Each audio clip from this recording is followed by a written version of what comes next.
It's an understatement to say that the world was shocked by the death of Anthony Bourdain, the chef and writer who committed suicide at the age of 61. But some have speculated that things weren't what they seemed. We're here to clear up the myths about Anthony Bourdain's death. No one can argue that Anthony Bourdain didn't live a fascinating life. For one, his career beginnings in the New York City food industry were documented in his widely lauded book, Kitchen Confidential, in which he exposed readers to sordid culinary secrets and lambasted the phenomenon of brunch. After that, Bourdain started his influential television career, which followed the adventures he had eating, drinking, and exploring different parts of the world.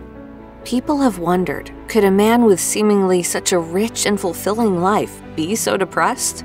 Sadly, yes, which is something his fixers, local freelance writers or producers who'd help with shoots and serve as interpreters on TV projects, had begun to notice in the chef's later years.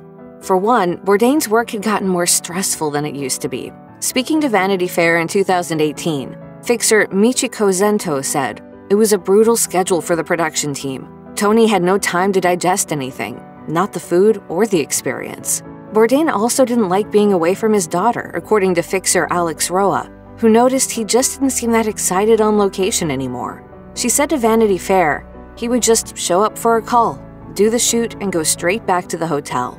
Others described him as simply tired. Anthony Bourdain got to do things that most of us can only dream of. For one, he had noodles and beer with former President Barack Obama at a Vietnamese restaurant in Vietnam. He spent time on the continent of Antarctica, which isn't exactly a cheap getaway. And let's not forget that Bourdain and his ex-wife owned a multi-million-dollar home just a block away from Manhattan's Central Park. To that end, it's not all that surprising that Celebrity Net Worth asserted that Bourdain was worth a cool $16 million when he died. But as it turns out, Bourdain wasn't worth nearly that much. According to Page 6, the chef and writer was worth $1.21 million when he died, which is a lot of money, just not nearly as much as many observers suspected he had. In his will, Bourdain left most of his money to his daughter, Ariane Boussia Bourdain. His ex-wife, Otavia Boussia Bourdain, was given control of his estate, as well as all of Bourdain's frequent flyer miles. She also was given his personal effects, like cars, books, and other possessions. One especially commendable aspect of Anthony Bourdain's personality was his candor about everything in life, especially his past drug use. Most notably, he was open about the fact that he used to have an addiction to heroin. In sharing that information about himself with the world, Bourdain showed not only that anyone can become addicted to substances, but also that you can come back from the throes of addiction. But despite what anyone might have insinuated, Bourdain didn't have a relapse or die from a drug overdose. According to the New York Times, at the time of his death, there were no narcotics in his system, and the only substance that was detected was a therapeutic dose of non-narcotic medicine. While Bourdain was the first to admit he had a tendency to, quote, drink himself stupid on his shows, as he told Men's Journal, he barely ever drank at home. And although there was alcohol in his system at the time of his death, neither it or any other substances are thought to have contributed to Bourdain's death. Another thing that Anthony Bourdain was known for was his curiosity, which is what brought him to the many far-flung locales he traveled to in his lifetime.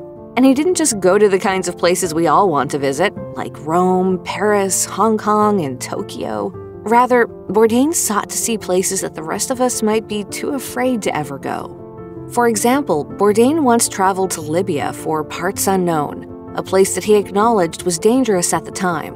In fact, a close associate of someone the CNN series interviewed for that episode was later reported to be kidnapped, a frightening and haunting thing to consider.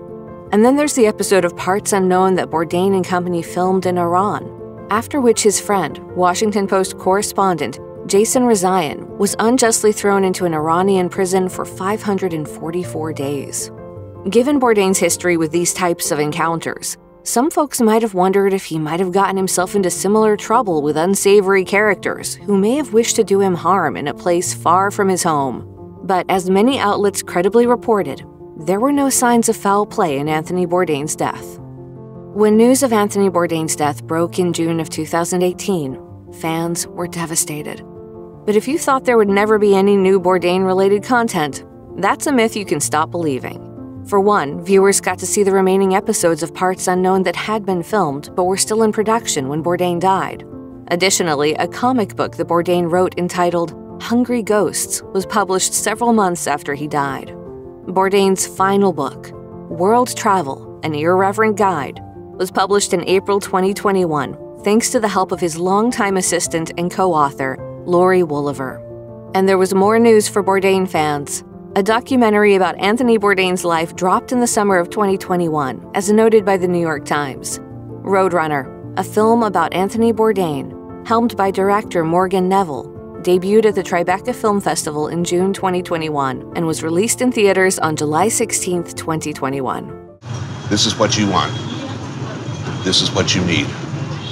This is the path to true happiness and wisdom.